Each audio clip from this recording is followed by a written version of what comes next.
This is BBC Two. It's Sunday lunchtime, and it can only mean one thing. Hello, I'm Richard. And I'm not Judy. And this is the show that everyone's calling TMWRNJ. Well, they're not. They are, they just did.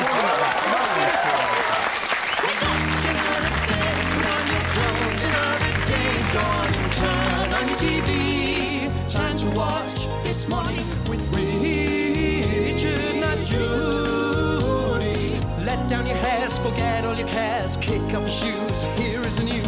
Take off your shirt, here is the dirt. Take off your pants, thanks. With Richard and Judy. For better, not worse, it's live, not rehearsed. Made for no money, surprisingly funny. Welcome your hosts, they don't pictures, do they have no idea? So let's see how they do on This Morning with Richard.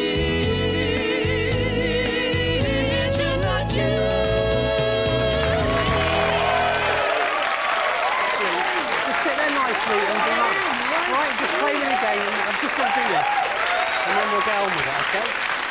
All right, don't start. Well, I'm Stewart Lee. And I'm called Richard Herring, and welcome to the show that absolutely everyone is calling TMWRNJ. Yeah, well, they're not, are they? They are, So they not, just did it, Stu. You made them do it. I didn't. They said it was spontaneous. Before we start, we had a rather serious complaint about last week's show from the Broadcasting Standards Commission, and the BBC lawyers have told us that we're legally obliged to read out this letter that we received last week.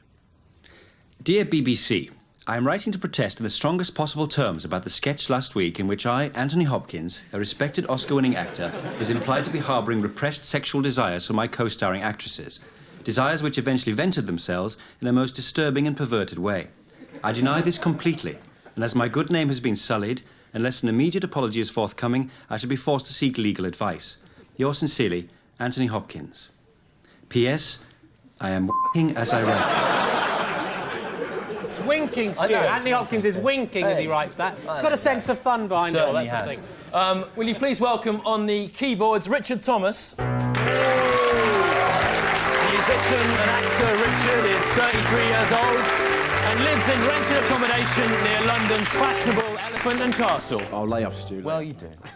On the listings couch, husband and wife information team Joe Unwin and the actor Kevin Eldon.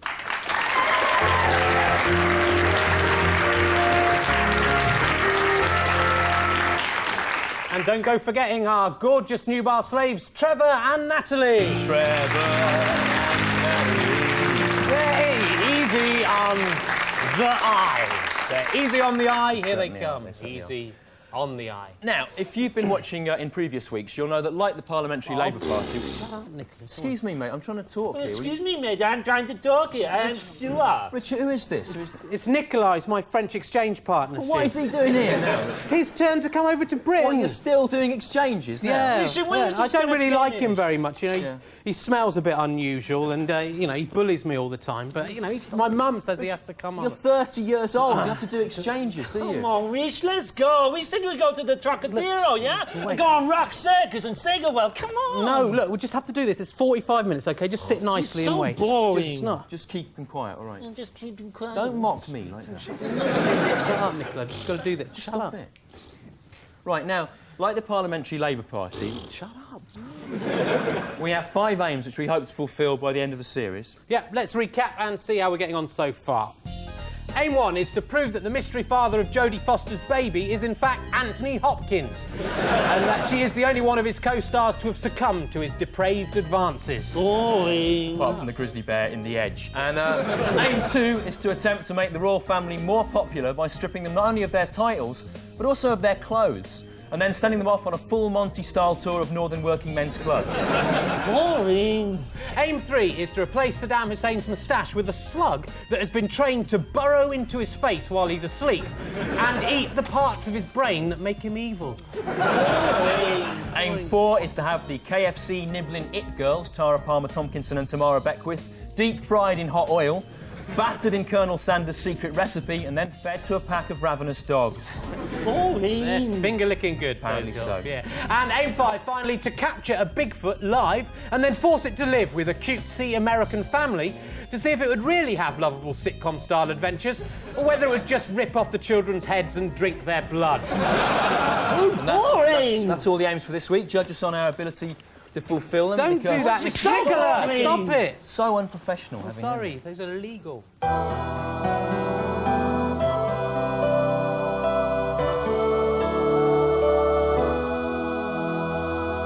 Let us eat and drink and be merry, for tomorrow we shall die.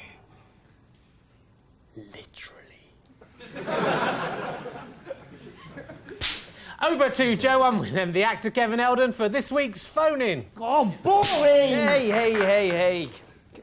Stinking frog. Now, this week's phone-in explores the possibilities of cloning and genetic engineering and asks you to decide, is humanity really responsible enough to play God?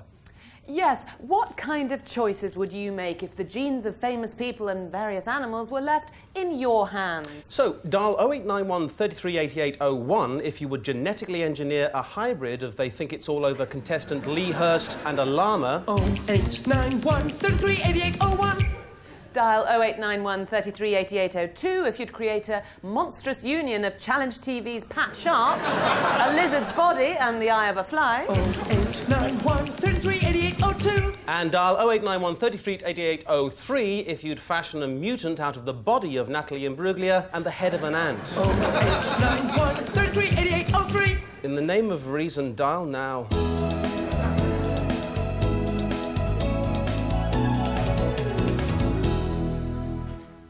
And we should point out there that in all those instances, neither the animal parts nor the human body parts have been proportionally increased or decreased in size to match each other. Thus, you'll have seen there, Pat Sharp's head, for example, would be far too big for his body, his lizard body, and would drag painfully along the ground. And also, Pat wouldn't be able to focus his two very different eyes on any other object at all. I don't know whether that will influence your choice in any way. Presumably under those circumstances, Pat Sharp's TV presenting career would almost certainly be over. Not on Challenge TV, no. No, they're not. I've been looking at the papers. I still can't get over the fact that, you know, old punk rocker Tommy Lee wasn't happy being married to Pamela Anderson. What's going on? Well, he's a classic example, old punk rocker Tommy Lee, of an example of successful men falling into what I call the I could do better syndrome, What's right? that, then? Well, Tommy Lee's looked at Pamela Anderson, he's thought, oh, Baywatch babe, you know, world-class pin-up. Yeah.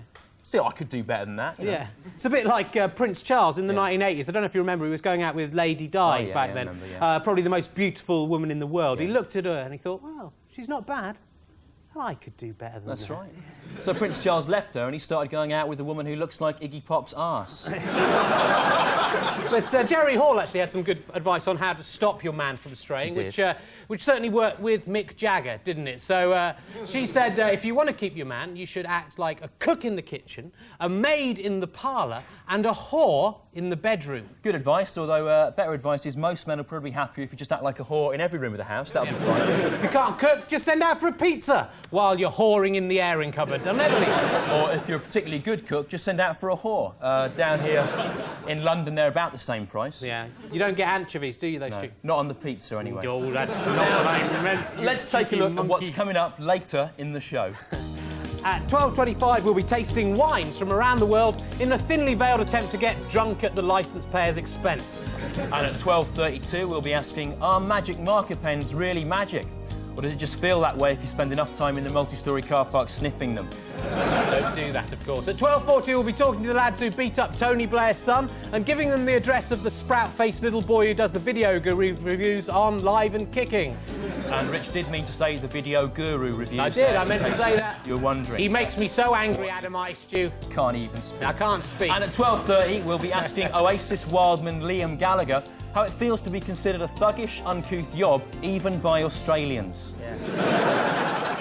Right, now, last week we asked you to send in your ideas as to what might be in the Millennium Dome as a way of honouring the historic occasion that is. Your Millennium Dome diagrams varied wildly in quality from this detailed and complex image, courtesy of Helen Lee of Wimbledon, which uses colour and glitter to startling effect, to this hurriedly executed doodle from Natalia B of Wimbledon, which is so simple it seems contemptuous of all representational art and is rubbish. Our favourite one, though, was this one, where there's I don't know if you can see that, there's a large inflatable vagrant representing the spirit of freedom gone wrong. Yeah, and an exhibit there in which the twin worlds of politics and fairs are combined in the Enoch Powell ball-in-mouth game. And it's artist Jason Richardson, who is 36 years old but still thought this was worth sending in, is this week's King of the Show!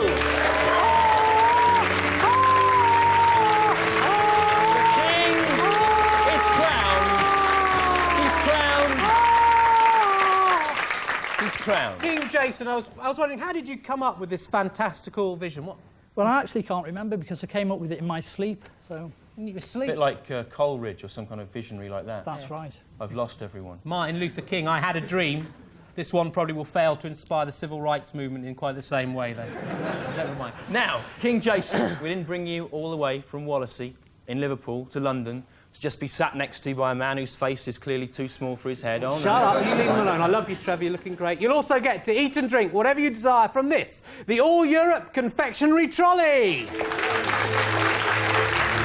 And this week's trolley is lavish with the finest sweetmeats Europe has to offer, as advertised in poorly dubbed, conspicuously foreign adverts. Yeah, from Germany, we've got my favourite, Kinder Eggs. Kinder Eggs, Richard. No, my dad calls them Kinder Eggs, and he should know. right. They're called that because they're a kind of egg. That's why they're called. Kinder Eggs. Oh, Mum, I won some chocolate, a surprise, and small parts which may prove hazardous to younger children. From Spain, Werther's Originals. Do you remember your first Werther's Original, Stu? Yeah, because it had been spiked with LSD. Responsible. And from Switzerland, the Alpine Horn Player's medicine of choice. Ricola! And as ever, from America, a very telling satire of that advert there, Golden Grahams! Yeah, of course, strictly speaking, America isn't a part of Europe, although most of the people that live there have so little idea of geography that it may as well be. Graham's there, I notice, are still bearing the advertising slogan, can you handle the taste? Can you handle the taste, Stu? No, because taste is a metaphysical concept and thus cannot be handled. Boycott Nestlé on philosophical grounds alone. And let's see if our king, for all his royal might, can handle the taste of Golden Grahams. Eat them! Eat the Grahams! Eat the Golden Eat Grahams! the Grahams! Force them Eat into them! his kingly mouth! Eat Oh, Grahams! oh, it doesn't look good. Oh, can you handle the taste? No, they're foul. They're foul. The king has spoken. Hey. Well, they live in your body and they're lots of fun, but they all need each other, one for all and all for one. They come out your belly button when you're asleep, and over to organ and they sneakily creep. At Lily Liver, Henry Hart, Barry Bladder and Beryl Brain. Yes, it's time to meet the organ gang again. Who's in Mr. Cosgrave's pedal bin today? Why, it's Lily Liver. Hello, Lily. Lily Liver lives in Hepatic Artery Avenue, just round the corner from Lionel and Lenny Lung, and right next door to Jean-Paul Gallstone's bouncy bladder castle. Please, Lily, for me, no. It's clever Beryl Brain and that cheeky liquid waste storage organ Barry Bladder. Excuse me, I'm just off to the toilet. Lily is refusing to eat. She says she's fat. I'm not eating anything ever again. So I am trying my darndest to cook her something so delicious that she will have to eat it. Do you all want to help? The organs worked furiously to prepare a dish that Lily would eat. They baked and they fried and they whisked and they chopped, apart from Barry Bladder, who just drank any available liquid. I'm just off to the toilet. But every time a dish was ready, the preparations stopped as they took the food to Lily. No!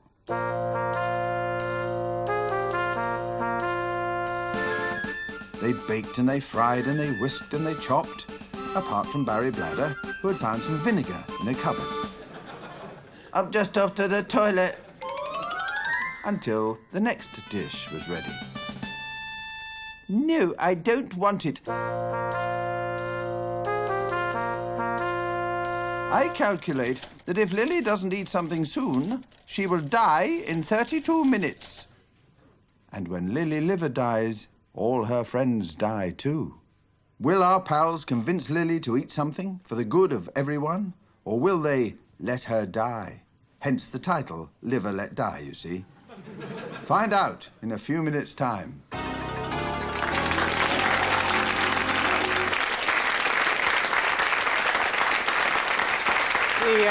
The organ gang.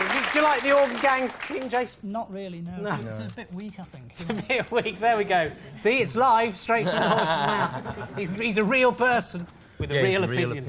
Who would you like to serve you both, Trevor or Natalie? It's got to be Trevor. Trevor? Trevor, Right, actually, so, Trevor, what, even despite his small face? Yes. Right. Well, I'm glad I've seen you there, Trev, actually, because we got this letter about you this week. It says, it's from a Louis Duval of SE14 in London.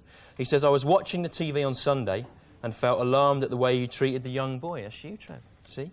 I cannot understand why you choose to employ him if you're only going to abuse him in a weak attempt to make yourself look superior. Allow the boy a chance to reply to his tormentor. And then at the end he's put, you're right, though, he does have a small face. See that? Come on, Rich, this is so boring. Let's go down to HMV, right, and run around and steal the CDs of David Hasselhoff. No, look, just wait a minute, just stop. What are you doing? You can't smoke, you can't do that on telly. Yes, I can. It is my hobby. I like to smoke. Don't do that. My other hobby is making my tight cycle shorts even tighter and dancing around, eh? Stop You it. like Mr. King? No, Come on, boy, let's go party. Come on, have some respect for monarchy. I don't want a cigarette. What if my mum's watching? But you had one on the ferry. Go, Nicola. But this is so boring. Go. Oh, horrible. I like this. Get out of This it. is great. Just go away. I call you Dr. Jones. Dr. Jones. Who are you? Well, go away. What a rewarding cultural exchange that has been. Like all mothers, Mother Nature is a whore who will entertain the most obviously unsuitable stranger from off the street, bringing them into your home and saying they're your uncle, leaving you confused without any real father figure to rely on. Hi, I'm Greg Evigan, and this is When Insects Attack. This week, a spider. Yeah, well, I just come back from playing football in the park, Sunday morning. I felt sticky, so I decided to wash myself in the shower in the water. And that was when it happened. Remember, all the footage you are seeing here is genuine amateur camcorder videotape, as usual. I remember I went in the bathroom and I pulled back the curtain from around the bath and I looked in there and there was a bloody great spider looking up at me, pleased as jam. And I just jumped back. And I wasn't frightened of it, I was just surprised to see it. I bumped my arm. Now, I don't like spiders, but I respect their tenacity, so I scooped him up.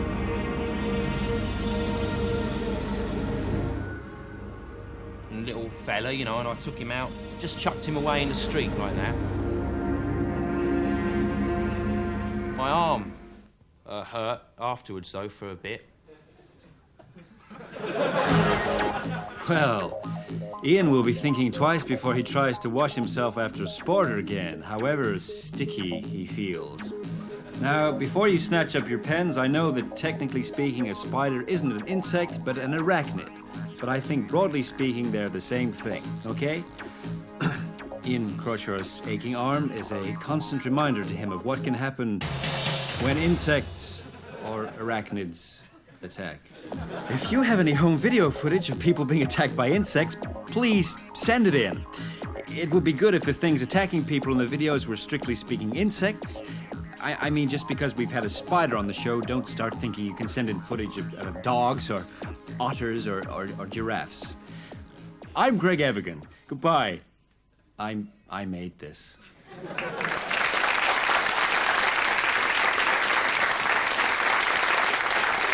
Greg Evigan there, of course. Also appeared in Tech Wars. Many people have reminded us. This was another top submission from our Millennium Dome competition. Daniel Stirrup of New Cross sent this in, which is modelled on the head of fat singer Buster Bloodvessel. That's right. And like Ayers Rock, most of Bloodvessel's head is beneath the sand. Only the bold dome area actually houses any exhibits. There you are. Okay, it's very exciting. Loads of entries we got. Are you looking forward to the Millennium, Stu? Yeah, I'm really looking forward, Rich, to celebrating the 2000th anniversary of nothing, right? Because if Jesus existed, which he obviously didn't, right, then he must have been born in at least 6 BC while King Herod was still on the throne. So, yes, I'm really looking forward to that. Yeah, so am I. Should be a good party, shouldn't it? All the girls will probably be drunk. Rich, I reckon you'd definitely get a snog then. Look, right. The 2000 only appears significant because we have working base 10 because we've got 10 fingers, right? If we'd all got 9.5 fingers, like Dave Allen, right, then we'd have decades of 9.5 years, centuries of 9.5 decades, a millennium of 9.5 centuries, right? So on the Dave Allen planet, the Dave Allen people will be celebrating the dawn of the 3rd Dave Allen millennium at lunchtime on October the 1st, 1714, right? So therefore, the millennium is stupid. It's very interesting, Stu. We don't live on that planet, though, do we? It's We just live a on the metaphor. planet Earth, don't Just we? a metaphor. I'm glad we do. I respect their traditions and Doesn't everything, exist. but I'm It's glad just a metaphor. we live here. Because, you know, it's the year 2000. 2000 is I'd not have missed 1714. Just because a number's got loads of zeros in it doesn't make it significant. Doesn't mean anything. Of course it does. Doesn't. What are you seriously trying to say, then? Yeah. That when you're in your car with your mum and dad, right, and the mileometer's just coming up to 50,000 miles, right?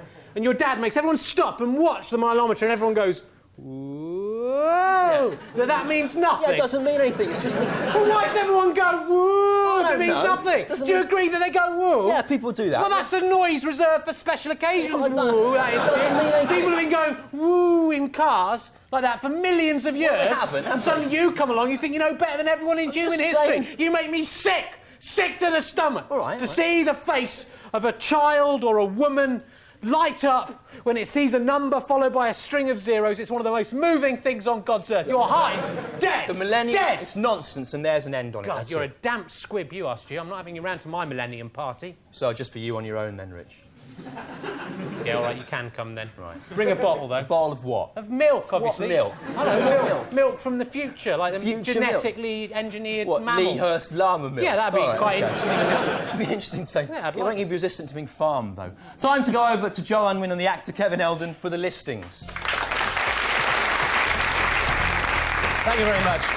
And remember, if your relationship is floundering, perhaps like Tommy Lee and Pamela Anderson, maybe all you need is a bit of a day out at one of our recommended events to cheer yourselves up. And that's something we'd know about, is it? Just do your little bit. First, this week, a dog running around. A dog will be running around in a park or a piece of wasteland near where you live at some point over the next few days, I expect. So why not go and look at the dog and try to imagine what it might be thinking about? Food, probably, or other dogs, or maybe an unusual smell that it has smelt. This free event runs continuously and is open to everyone. Oh, lordy. And what about this? Yeah, my face. My face will be on the front of my head all the time, forever, from now on, and ever shall be. If you would like to look at my face, then find me and then look at my face. Or video my face speaking now, and then you can look at my face as much as you want, whenever you want, however you want. So that's my face, the front of my head, all the time, forever. You disgust me. Yeah, maybe that's why you stick around. And now it's time for an update on your calls. We've had 301 calls so far. 27% of you would like to see Lee Hurst's head on a llama. 31% favour the Pat Sharp lizard's body fly's eye option. And 42% are behind the Natalie Imbruglia ant's head's choice. That's coming along nicely. Hey, guys, I was just thinking, I'd tell you whose head I'd like to see attached to a llama. Would it be Tony Blair? Yes, yes, it would. Yes. Remember there also, that is a normal-sized ant's head on top of Natalie Imbruglia's body. In fact, it's doubtful whether Natalie would be able to get enough air into her human-sized lungs through the tiny ant's throat, resulting in all sorts of respiratory problems. Yeah, still, though, it's amazing what scientists can do these days, Yeah, up isn't to it? a It's point, an amazing yeah. thing to be able to make that. Something like the ant-headed Natalie Imbruglia, right, that raises more questions than it answers, doesn't it? No, it does. I mean, if you had a thing, right, with Natalie Imbriglia's body in an ant's head, does it think and reason like an ant, right? Or does it think and reason like an ex-Australian soap star who wants to be Alanis Morissette? Well, Stu, it thinks and reasons like an ant, obviously. It's so obvious. Even a lamb would know that, Stu. Don't patronise me, don't. It's obvious, you know, which is a good thing, actually. Because if you saw the Natalie Imbruglia ant head thing coming down the street, you could just run out quickly, lay a trail of sugar out and lure it into your house. For who knows what kind of malarkey you get up to. What are you saying? An ant-headed Natalie Imbruglia doesn't bear thinking about. It's Well, you don't look at the mantelpiece when you're stoking the fire, do you, Stu? What are you saying? Well, what I'm saying is you don't look at an ant's head when you're having sex with it, do you? sick. Come on, everyone knows Sick. that. I'm not. You are I'd ask you this question. Who is the real sick man in this so-called society? Is it the man who lays a trail of sugar out to try and lure Natalie Imbruglia with the head of an ant? Yeah, and the mind and personality and instincts of an ant. Exactly, Stu, yeah. Lure her into his house to try and pleasure himself with her in whatever way he desires. Yeah, before the little oxygen supply runs out. Yeah, maybe, possibly, or maybe not. You know, as long as she's still warm, that's the important thing. You're sick. Or is it the businessman in his suit and tie having sex with the same woman, his wife? Every day of his life for 40 years. Yeah, thanks. Well, it's the first one. It's the ant, you know, head, lure, sugar... No, wait, mate, I made a mistake. No, wait, I made a mistake. Who's the real sick man? Is it the ant, Natalie Imbruglia, lure, sugar man, or is it the bloke who dresses up as Big Daddy and tries to get children to bounce on his stomach? Well, it doesn't matter. They're both you, aren't they? It doesn't make any difference. Didn't think it Well, through. think it Well, through I didn't next time. think You it should have through. thought it through. I did not think it through.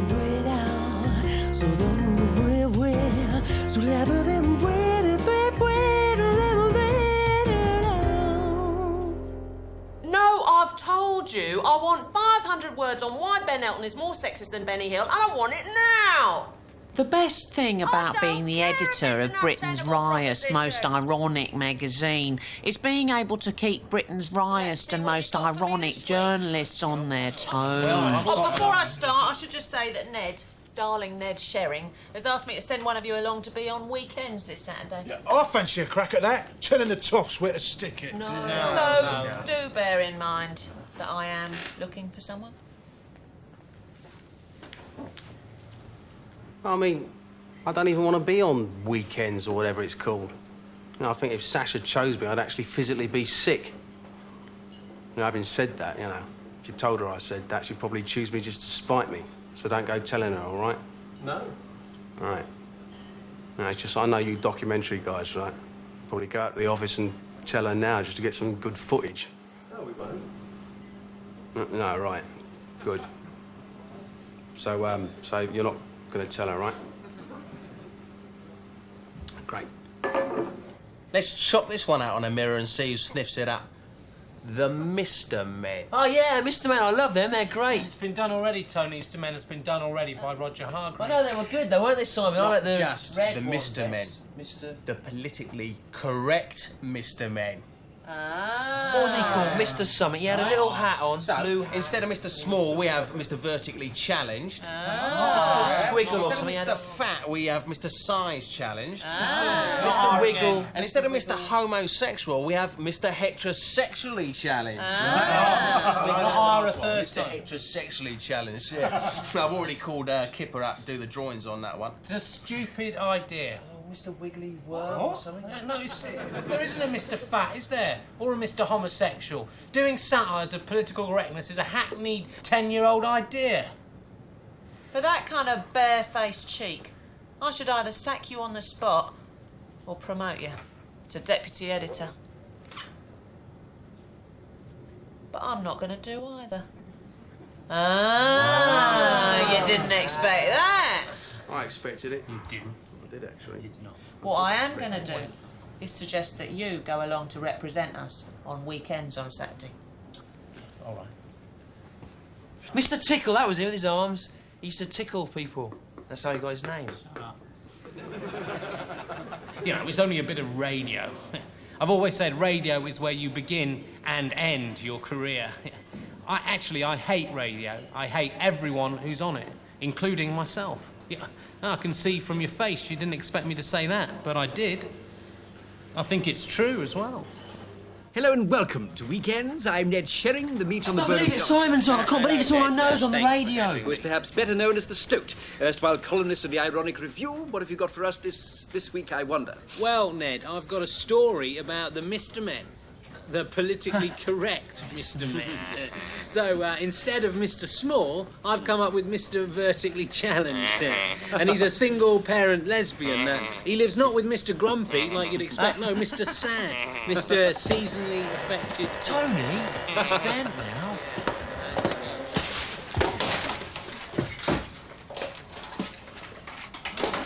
Great bit.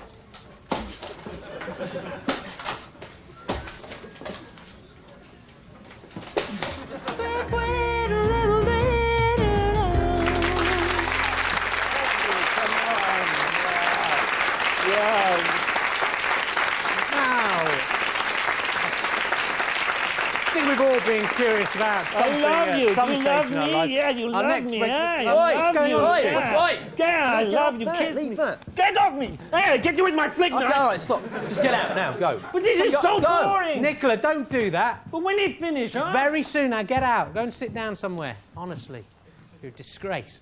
Anyway, will you please welcome the Curious Orange?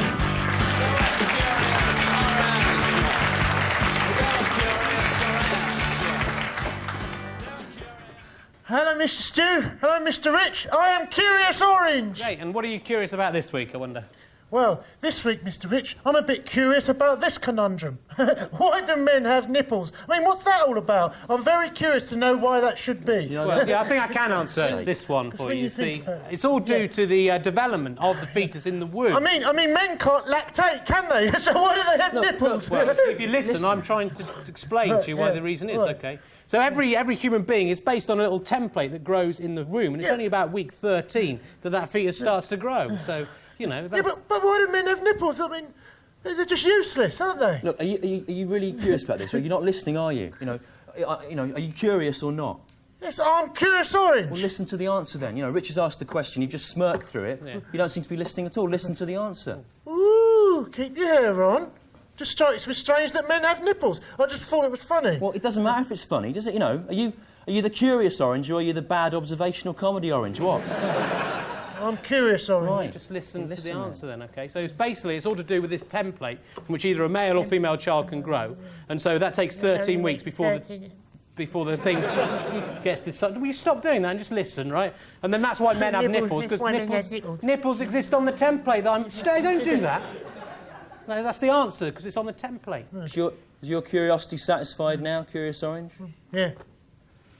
Well, is it or not? Yes! Thank you very much, Mr. Stew, Mr. Rich. Good. Ladies and gentlemen, the Curious Orange. So rude, it's so rude. It's really changed. It's gone to his head, hasn't it? What do you mean by his head? I don't know. What, that there? All of him, I think. Don't really know. The non-believer said, "I do not believe God exists because I have not seen him." The wise man replied, "And do you believe that oxygen exists?" "Yes," he said, not noticing the trap I had set for him. "And yet," I concluded, "you have not seen oxygen, have you?" "No," he said, "but scientists have through very strong microscopes or something." "Oh, my poor fool," I responded, "that is different." And although he tried to pretend otherwise, the mote fell from his eyes, and he believed.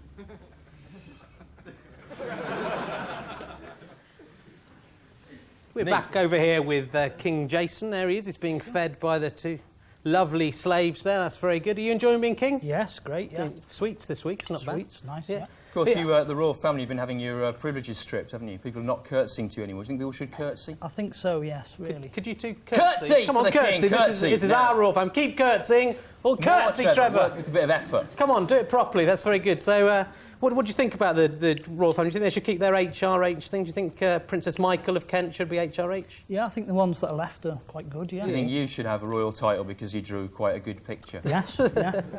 King Jason King. Jason King, that would work well, wouldn't it? Yeah. Has anyone made that connection before? No, wouldn't it? Oh, this is so boring. I hate the millennium. Wish we got Stop that. Do that. Those people that work hard on those. That's only for emergencies. Stop it. Stop it. Don't do that. Don't turn it on. Don't turn it on. Get him off. Get off me. I am Roger Crowley, the wickedest man in the world. Wicked is as wicked does. On Tuesday, I threw doped bread into my garden and watched as the birds that ate it fell to the ground. Let the mayhem commence. As the birds slept, I tied bits of string from their feet to my hands. Soon the birds would wake and carry me aloft over my neighbor's garden thus. Mr. and Mrs. Rampton at number 19 would have no option but to worship me as a god. Unfortunately, when the birds woke, instead of rising as one, they became enraged and pecked at my face and eye. My avian scheme had failed. But imagine if it had not. What wickedness there would have been! Oh yes, one day you will all see my power.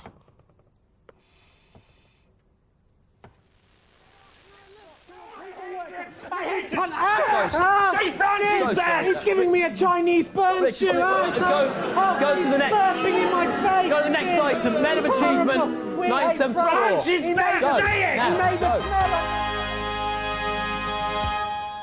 Men of Achievement 1974. This week's Man of Achievement 1974 is Robin Nelson Dudding. Robin is an editor from Hastings in New Zealand and is married to Lois Yvonne Miller. They have 1 son and 5 daughters. If you are interested in knowing more about Robin Nelson Dudding, he is also listed in Who's Who in New Zealand. Men of Achievement 1974. Look at that. Awful. That's the French. That's the French for you, Stu. Men of Achievement 1974 there, proving to be perhaps the least popular regular strand of the show. Not entertaining and of minimal educational value. But we will be carrying on doing it, whatever happens. Until it gets its own series.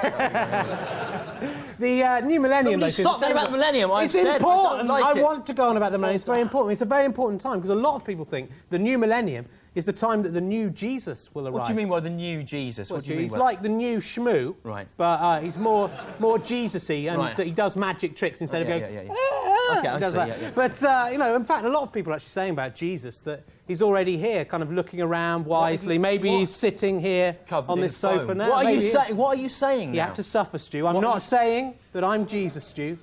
That is for other people to say. Rich, you can't keep suggesting you're God's representative on Earth. Stu, God is my father, who Art Garfunkel believes in as well, so he must be real. You are not. You are not.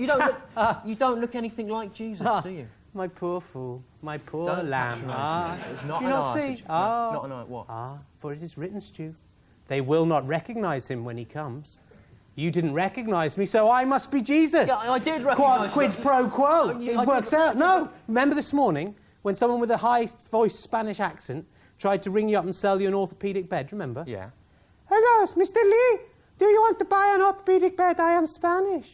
Yeah. That was you. Yes, but you did not recognise me when I called. Yeah, I didn't recognise you because you had a high voice doing a Spanish accent. You didn't recognise me because I'm Jesus. That's why. Like that. Do you remember about a week ago you were sitting on the tube and a man dressed as Darth Vader sat down opposite you going... That was me, Stu. Yeah, but you didn't recognise me. You were dressed as Darth Vader. It's not. It's because I'm Jesus. That's why you didn't recognise me. Do you remember about a month ago you were walking through Finsbury Park and a man leapt out of the bushes wearing nothing but a hockey mask in a state of priapic excitement, Stu. He leapt out and went, whoa, like that. Do you remember? Yeah. That was me. But you did not recognise me when I came. I did recognise you when you came, Rich, but I thought it was best not to draw attention to the fact, as I felt the resulting publicity would harm both our careers. Well, they sometimes recognise Jesus, so I am still Jesus. I am. No. I'm Jesus. No. I am.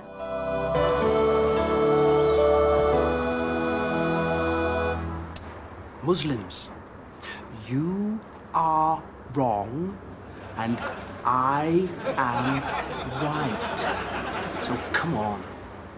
Join our lot. Hey!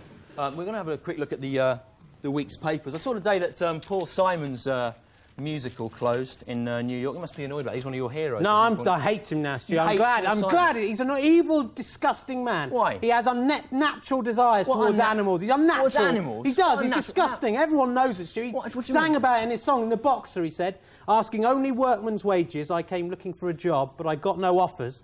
Just to come on from the horse on 7th Avenue. Doesn't say horse, Rich. And then he declares it. I say, I do declare there were times I was so lonesome I took some comfort there. You've misheard He's sick. How could he do that? He's a sick man, honestly. He's like Catherine the Great. He's not like Catherine the Great, Rich. You've misheard again. Nearly a minute out of mishearing a simple song there. They found. Did you see that they found water on the moon? Yeah, they did. Yeah. And that means we can go further into space, right? And Rick Tomlinson of the Space Frontier Foundation said, "This shows the moon is a stepping stone. If God had wanted us to go into space, he or she would have given us a moon, and they did." Yeah.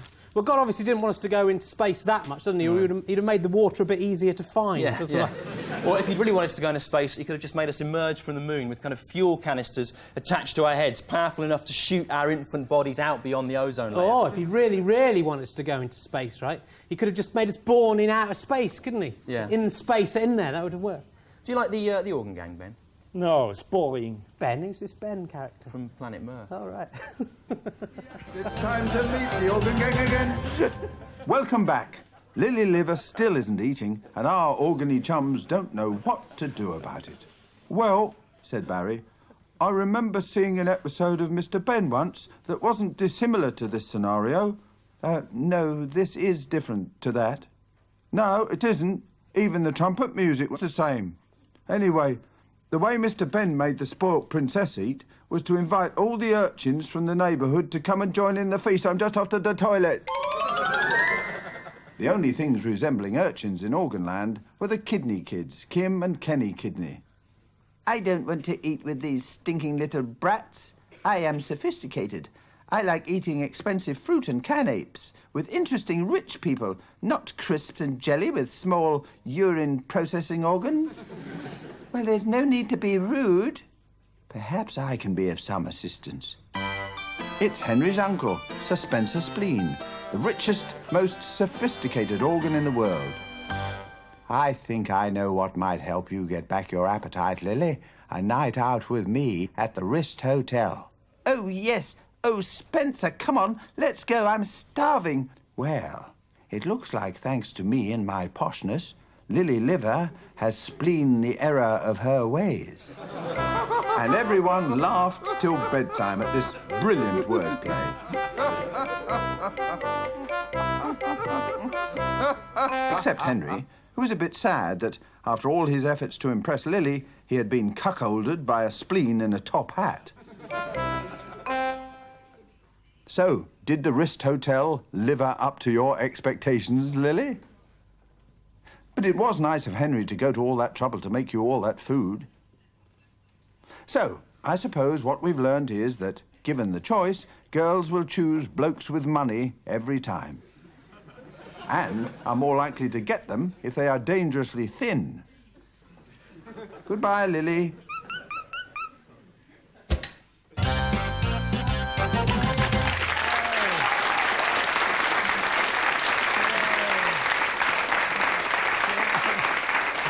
Hooray for the organ gang there. That is the end of the show. Just time for the results of our phone poll. And here are the results. 25% said they wanted to see Lee Hurst's head on a llama. 31% wanted to see Pat Sharp's head grafted on a lizard with a fly's eye. And the winner, 44%, wanted to see an ant's head on the body of Natalie Imbruglia.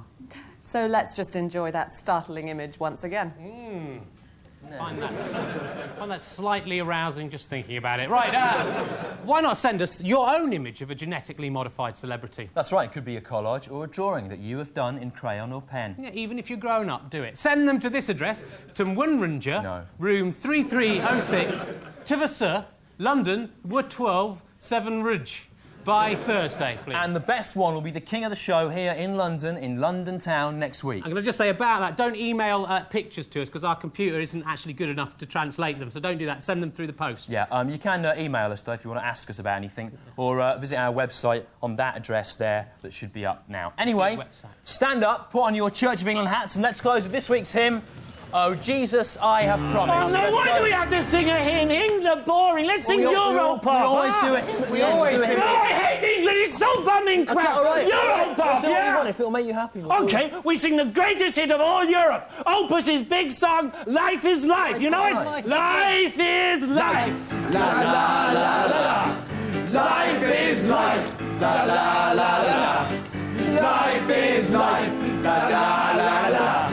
Life is life, la la la la la. When we all get the power, we all get the best. Every minute of an hour, don't think about the rest. When we all get the power, we all get the best. Every minute of an hour, don't think about the rest. Life is life, la la. I made this. Oh, I did. You didn't, I did.